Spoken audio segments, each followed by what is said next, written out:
Assalamualaikum warahmatullahi wabarakatuh. Kami dari mahasiswa PAI Universitas Islam Negeri Maulana Malik Ibrahim Malang akan menjelaskan mengenai materi usul fikih tentang ta'arud, tarjih, amru, wan nahyu. Yang pertama mengenai ta'arud dan tarjih, saya sendiri Muhammad Ilham Akbar yang akan menerangkan, dan yang kedua Ahmad Khairul Anwar, saya akan menerangkan tentang an-nahyu, dan saya Muhammad Bursi Jahri akan menerangkan tentang amar. Oke. Yang pertama saya akan menerangkan mengenai ta'arud. Jadi sering kita temukan beberapa dalil di dalam Al-Quran maupun hadis maupun dalam qiyas, itu sering terjadi pertentangan makna. Jadi jika ada dua dalil yang bertentangan, maksudnya seperti ini. Ta'arud itu artinya kan bertentangan. Jadi jika ada misalkan dua hadis mutawatir yang konteksnya sama tapi bertentang maknanya, itu dapat dikatakan sebagai ta'arud. Dan syarat-syarat ta'arud itu sendiri juga derajatnya harus sama. Jadi tidak mungkin berbeda. Misalkan ada hadis mutawatir yang bertentangan dengan hadis ahad, itu tidak akan terjadi ta'arud. Jadi ta'arud itu sendiri akan terjadi semisal jika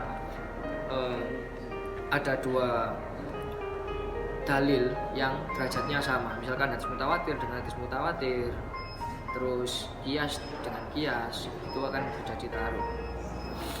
Terus ada juga yang dikatakan ta'arud tapi sama-sama qot'i. Itu ada beberapa ulama yang menyebutkan seperti itu. Salah satu contoh ta'arud yang pertama di dalam surat Al-Baqarah ayat 234, langsung artinya ya. Dan orang-orang yang meninggal dunia di antaramu dengan meninggalkan istri-istri, hendaklah para istri-istri itu menangguhkan dirinya sampai 4 bulan.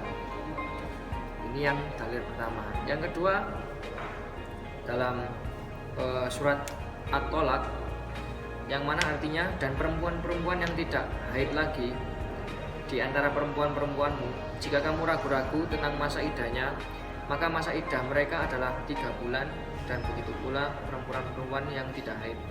Ini kan terjadi dua pertentangan, tapi dalam satu konteks, yaitu masa iddah.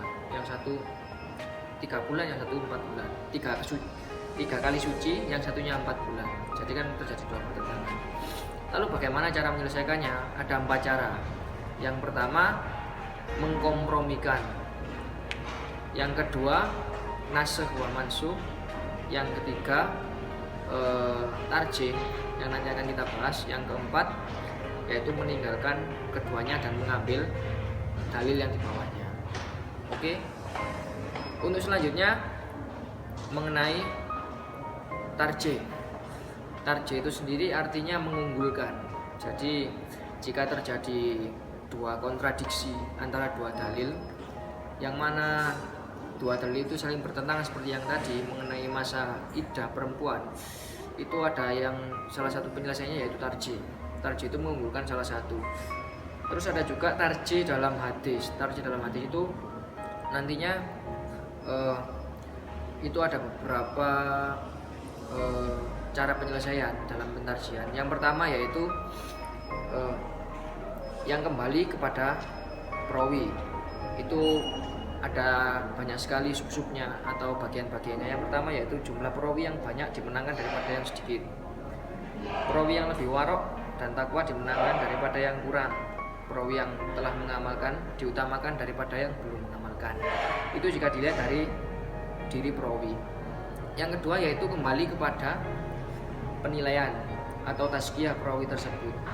Misalnya ada perawi lain yang menyatakan bahwa perawi ini lebih baik, maka perawi yang lebih baik itulah yang diutamakan daripada perawi yang belum dinyatakan penilaiannya. Yang ketiga, yang kembali pada keperiwayatan yang diriwayatkan atas yang didengar itu diutamakan daripada yang dibaca. Jadi misalkan saya telah mendengar Rasulullah SAW itu lebih diutamakan, yang seperti itu dalam dua kontradiksi tersebut. Yang ketiga, yang kembali kepada matan yang bukan mustarok didahulukan daripada yang mustarok, maksudnya yang dua makna. Hakikat didahulukan daripada majas atau perumpamaan. Kalau keduanya mustarok didahulukan yang sedikit artinya daripada yang banyak artinya. Kalau keduanya hakiki didahulukan yang lebih masyhur atau yang terkenal. Yang selanjutnya yang kembali kepada isi dalil. Yang melarang didahulukan daripada yang membolehkan. Yang melarang didahulukan daripada yang mewajibkan. Yang mengandung hukum haram didahulukan atas makruh, dan yang meringankan didahulukan atas yang mengharamkan. Nah, itu beberapa aspek pentarjihan yang harus dilakukan pada saat menentukan dalil mana yang harus dipakai jika terjadi dua kontradiksi dalil, maupun itu di dalam Al-Quran, hadis, dan juga qiyas. Ada salah satu contoh pentarjihan ini yang mana mengenai hadis. Misalkan ini, tadi kan ada istilah perawi salah satu dari dua hadis merupakan pihak yang mempunyai kisah atau sohibul kisah, itu diutamakan daripada yang lainnya. Misalkan ada salah satu perawi itu istri Nabi, dan salah satu perawi itu orang lain tapi hidup pada zamannya Nabi, istilahnya sahabat lah. Jadi seperti ini, ada salah satu hadis riwayat Abu Daud nomor 1843, an Maimunatun qalat tajuzuni Rasulullah sallallahu alaihi wasallam wa nahnu halalan. Ini artinya Rasulullah menikahiku dan kami berdua dalam keadaan halal setelah ihram. Ini hadis riwayat Abu Daud nomor 1843. Tapi ada bertentangan dengan hadis riwayat Ibnu Abbas yang mana anna Nabiya sallallahu alaihi wasallam tajuzu Maimunatun wa huwa muhrim. Bahwasanya Nabi sallallahu alaihi wasallam menikahi Maimunah dalam keadaan ihram. Ini hadis riwayat Bukhari nomor 1837. Ini kan sama-sama hadis yang sangat kuat karena diriwayatkan oleh Imam Bukhari. Tapi dilihat yang meriwayatkan.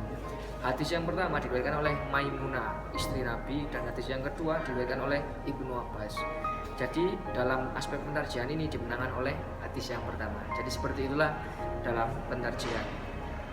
Oke, mungkin cukup itu dari pentarjihan.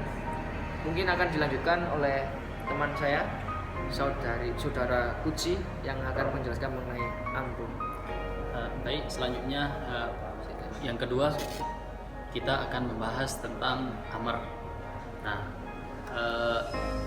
kata amr ini banyak sekali diambil dari beberapa kata yang dalam Al-Quran, seperti kata amara itu sendiri, yaitu artinya adalah perintah. Kemudian ada wajib, kemudian ada faradah, dan lain sebagainya. Namun secara sederhana dapat kita ambil kesimpulan bahwasanya amr itu adalah suatu tuntutan pekerjaan yang dituntut oleh dari pihak yang lebih tinggi ke pihak yang lebih rendah. Contohnya yang di dalam Al-Quran seperti aqimis shalah wa ita'iz zakah, dirikanlah sholat dan tunaikanlah zakat. Nah, dari ayat ini dapat kita ambil beberapa poin. Yang pertama, bahwasanya di dalam ayat tersebut adanya perintah, yaitu perintah untuk melaksanakan sholat dan zakat. Nah, di sini berarti itu wajib. Yang kedua, yaitu adanya tuntutan untuk melakukan suatu kerjaan. Nah, tuntutan itu adalah untuk melaksanakan sholat dan zakat. Kemudian ada pihak yang menuntut atau derajatnya yang lebih tinggi. Nah, di dalam ayat tersebut yaitu Allah Subhanahu wa taala itu sendiri. Nah, kemudian ada yang dituntut untuk melakukan suatu pekerjaan itu, yaitu hamba. Nah, dari situ dapat kita simpulkan seperti tadi bahwasanya amr adalah suatu tuntutan untuk mengerjakan dari pihak yang lebih tinggi ke pihak yang lebih rendah. Nah, kemudian ada hukum-hukum yang mungkin saja terjadi di dalam amr itu sendiri. Yang pertama itu adalah wajib. Kemudian ada perintah untuk boleh melakukan sesuatu itu. Kemudian yang ketiga itu ada balasan atau ejekan di dalam Al-Quran ada. Kemudian ada anjuran. Nah, itu kemungkinan hukum-hukum yang ada dalam amr. Kemudian yang ketiga, yang terakhir ini terkait dengan kaidah-kaidah yang ada dalam amr. Ada dua kaidah. Yang pertama itu adalah pada dasarnya setiap amr itu adalah hukumnya wajib, kecuali ada indikasi yang menyatakan bahwasanya hal itu akan dibantah. Nah, kalau seperti contohnya Aqimis Shalah tadi, bahwasanya itu perintah, maka hukumnya adalah wajib. Namun jika ada indikasi-indikasi yang menyebabkan kewajibannya itu tidak dikerjakan, maka tidak wajib untuk dikerjakan. Seperti dalam surah Al-Baqarah ayat 282 itu menyatakan bahwasanya jikalau kita berniaga kemudian ada yang berhutang piutang, maka Allah memerintahkan kita untuk mencatatnya. Nah, namun di indikasinya ada pada ayat 283 menyatakan bahwasanya hal itu tidak wajib dilakukan apabila antara yang berhutang dan yang mengutangkan itu sudah kenal, sudah saling percaya, sudah terbiasa untuk melakukan sesuatu itu, maka tidak perlu untuk dicatat. Nah, kemudian hukum yang kedua itu pada dasarnya amr atau perintah itu pada dasarnya itu harus segera dilaksanakan, kecuali ada indikasi lagi yang menyebabkannya untuk tidak harus segera dilaksanakan. Nah, seperti sholat harus segera kita laksanakan, kalau kita tinggalkan maka kita berdosa. Nah, contohnya pada contohnya yang kedua ini, kaidah yang kedua ini adalah ketika kita berhaji. Hukum haji itu wajib. Kan pada dasarnya amr itu segera dilaksanakan, namun ada indikasi bahwasanya dilaksanakan haji itu apabila kita sudah mampu melaksanakannya. Kemudian contoh yang kedua itu apabila kita melakukan suatu kebaikan harus segera itu. Namun ada indikasi seperti dalam Al-Quran berlomba-lombalah dalam kebaikan, maka ini sifatnya umum, jadi ada indikasi yang menyebabkan hal tersebut untuk tidak segera dilaksanakan. Itulah secara singkat pembahasan tentang amr. Selanjutnya an-nahyu akan dibahas oleh saudara kita Anwar. Baik, terima kasih. Di sini saya akan menyambung materi dari rekan-rekan yang telah menyampaikan tadi. Saya akan membahas tentang an-nahyu. Apa sih sebenarnya an-nahyu itu? Sering kita dengar bahwa ada lafal amar ma'ruf nahi munkar. Nah, itu kan sebuah merupakan udah menjelaskan gitu. Amar ma'ruf mengerjakan kebaikan dan nahi munkar artinya meninggalkan yang kemungkaran. Jadi berangkat dari pengertian Mas Jihad tadi bahwa al-amr itu merupakan perintah, maka di sini an-nahyu itu merupakan sebuah larangan atau cegahan. Di mana di sini saya mengutip dari dua pendapat, bahwa yang pertama dari Zaki ad-Din Asy-Sya'ban yang menyatakan bahwa an-nahyu itu merupakan suatu tuntutan yang menunjukkan atau mengandung larangan untuk berbuat. Yang kedua dari Imam Abu Zahra, di mana beliau mengartikan an-nahyu berarti bahwa tuntutan yang berisi larangan atau cegahan untuk melakukan suatu perbuatan. Jadi dari kedua pendapat itu dapat disimpulkan bahwa an-nahyu itu merupakan suatu cegahan yang telah disyariatkan oleh agama Islam. Terus yang selanjutnya yaitu format sigot an-nahyu. Maksudnya di sini itu bentuknya an-nahyu itu apa saja? Yang pertama ada fi'il mudhari yang disertai dengan la nahyah. Jadi yang dimaksud di sini itu ada fi'il mudhari dan disertai oleh la nahyah, di mana di situ nanti akan menimbulkan makna larangan. Contohnya Wala taqrabu.